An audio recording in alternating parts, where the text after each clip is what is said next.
It meanders towards the lowest place on earth, through the very cradle of civilization.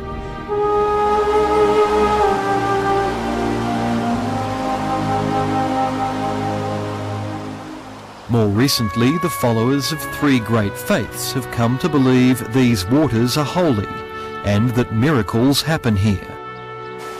Now those same believers seem to have turned on the once mighty Jordan River.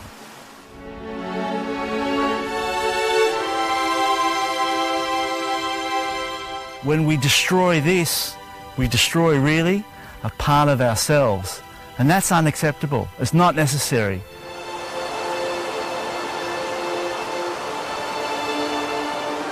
For Jews, the Israelites, led by Joshua, crossed this river to enter the Holy Land.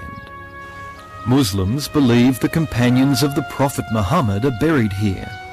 And for Christians, it's where Jesus came to be cleansed in the river by John the Baptist.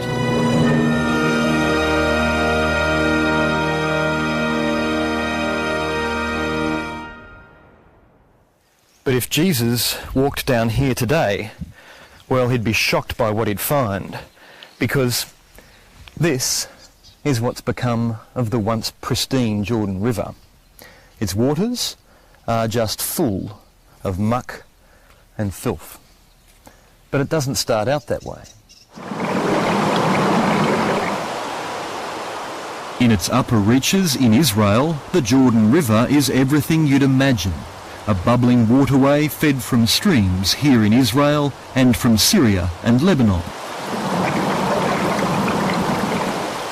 My journey begins with a man who knows this river well. Okay, this is the mighty Jordan. This is the way it should be all the way though. Woo! Gidon Bromberg was born in Tel Aviv but grew up in Melbourne. As a teenager, he fought to save the Franklin in Tasmania. I remember the Franklin shivering from the cold, and there's no shivers here today.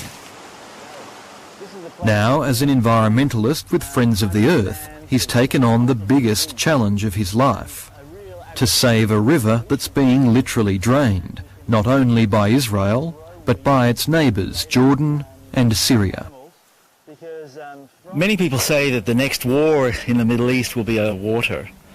It's in fact the demise of the River Jordan, the Dead Sea, that can and should be the impetus to promote cooperation. The Jordan River takes its first hit here. It's the breadbasket and fruit bowl of northern Israel.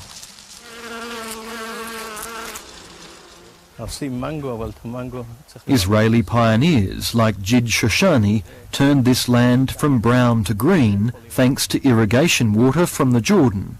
He'll tell you it's part of his national mission. We have to stay here. We cannot develop only Tel Aviv area and the 1, 2, 3 big towns in the middle of Israel. It's have to grow inside. It's have to cover the country. Jid Shoshani started growing vegetables for the local market more than 40 years ago. Now his sights are set on the export market and his favourite crop, mangoes. Well, it's madness. It's madness to be growing tropical fruits in the middle of the desert, be it mangoes, avocados, bananas. These are water guzzlers. The Middle East is a natural desert. We cannot be the breadbasket of other continents, of other societies.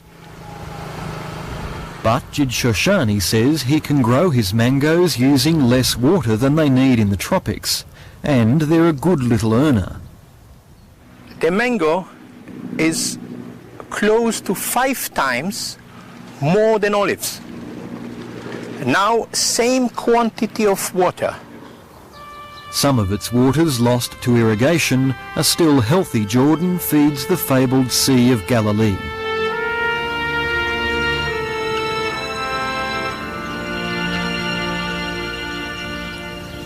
It's here Jesus is said to have walked on water and multiplied the loaves and fishes.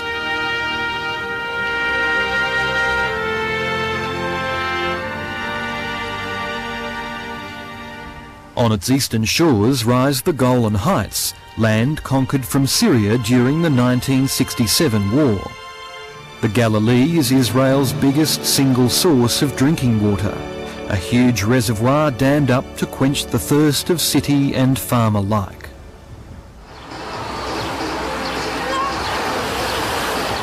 This is also where Israelis come to play. If they're worried about a water crisis in this desert nation, they're not showing it here.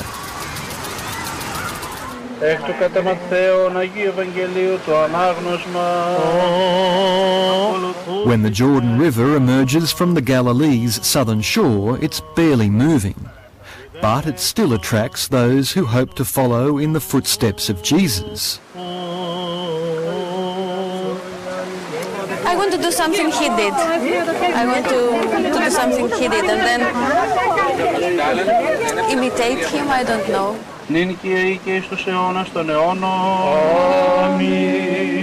These waters are considered so sacred, the robes the pilgrims have worn to the river will be kept and used as their burial shrouds. God bless it, you know what I mean? That's why Jesus Christ was right here. But most pilgrims don't know this is probably not where Jesus was baptised. It's just that this is the last place on the river where you'd ever want to go near. And just downstream it gets a lot worse. Well, this is the last stretch of the clean waters of the River Jordan, and they come to a complete halt here on this earthen dam. On the other side of the dam, its banks are filled once more, with a cocktail of salty water diverted from streams around the Sea of Galilee and raw sewage. This is a little hidden secret, a secret of demise, of disgrace. The destruction of the Jordan River takes place here, where raw sewage is flowing out. It's amazing what we've done in cooperation to destroy a river that's holy to half of humanity. With its transfusion of putrid salt and sewage, the river heads through farmland, but it's now too foul to be of any use to anyone. The Jordan's fall from grace has, to this point, been humiliating enough, but there's even worse to come. In its moment of need, it becomes a security zone, a no man's land. The river takes on a precarious new role as the boundary between Israel and the Arab world to the east. You have to get permission from the Israeli military. Yeah, I just called the army. Nirit Bagron was born on a kibbutz on the shores of this river, and she's lived here all her life. The Israeli military allows her to run tours through this historic site. It's a pretty serious looking gate. 2,000 years ago, the Roman understood that this place exactly, this is the place to cross the Jordan River. The Ottoman Turks also came here to cross the river. The underwater foundations of the bridge they built are now high and dry. It was a very good base to build a bridge, and you can see... It was also a natural barricade to the invading Arab armies in the War of 1948. But the river has been robbed of its once forbidding force. I'm really concerned that it will vanish one day. It will be dry. I think it's really dangerous to eat this fish, but they survive, you see. And people come to see and to feel the Jordan River like it looks thousands of years ago. And we ruined it by our hands, and it's really sad. This is what it's come to. The lifeblood of the Holy Land is now mostly just sewerage and salt water. And it could have petered out right here, end of story. But there's a twist. In its darkest hour, the Jordan River gets a new lease on life, and it comes from the most unlikely source of all places, Israel's sworn enemy, Syria.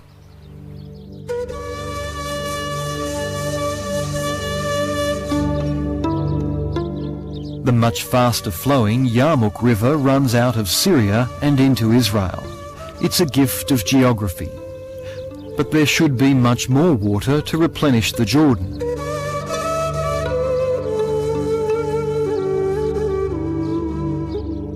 The Yarmouk was once mighty enough to power Israel's first hydroelectric dam.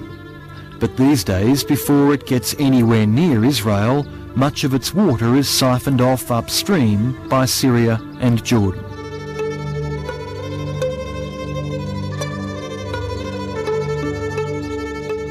On the east bank of the river, the Jordanians too are farming for export. These greenhouses grow exotic herbs and vegetables for tables in Europe. Although the Jordan is only 2 kilometres away, farmers couldn't use it even if there was enough water for irrigation. At the moment we can see that the higher salinity and other pollutants within that river would actually stop us from using it.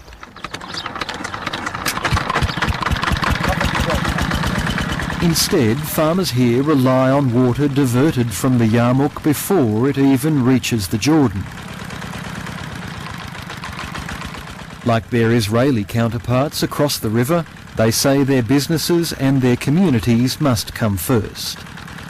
I normally get furious by the fact that people are against agriculture, even in Jordan or elsewhere, because it's part of a culture.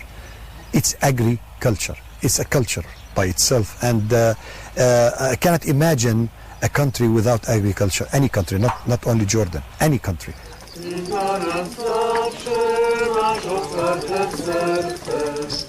At the lower reaches of the Jordan, the river is in its death throes, and yet this is where it should be at its biblical best. It's where the pilgrims should be dunking, if only it was safe enough to go in.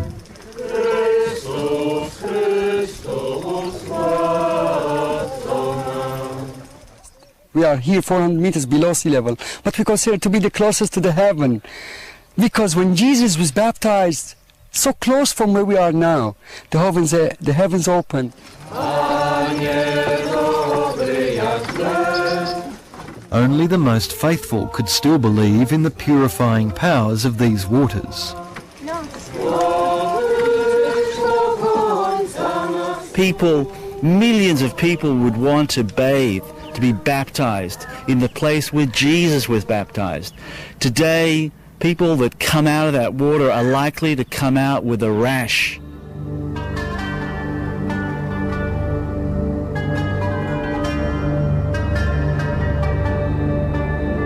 It's been a truly torturous journey, but the Jordan has one more twist. It empties its poisonous waters into another Holy Land icon, that wonder of the natural world, the Dead Sea. This is the lowest place on Earth, and only 10% of the water that used to flow from the Jordan now makes it. The Dead Sea too is dropping by a staggering 1 metre every year. This particular sinkhole enlarged suddenly and swallowed me. And it was You fell in? Yes, I fell in. Geologist Eli Raz takes me to what was a tourist campsite near the water's edge. The lowering of the sea level has allowed fresh water to leach salt from the soil, opening up huge sinkholes. The camping ground has literally been swallowed by the earth. I feel very bad. I feel very bad. Sometimes I'm crying inside of me.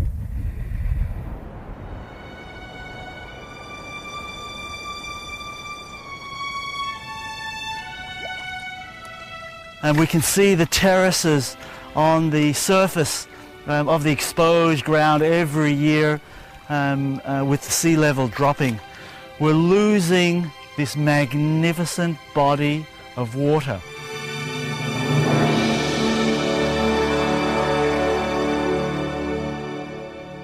As we kill the river, And as we kill the Dead Sea, it's our economies that will lose. And therefore, it's the strong grounds, it's the mutual grounds to be working together, Palestinians, Jordanians, Israelis, Syrians, to save the river and to save the Dead Sea. The Great Jordan Valley has witnessed some of the most important moments in human history. By any measure, this is an inspiring place.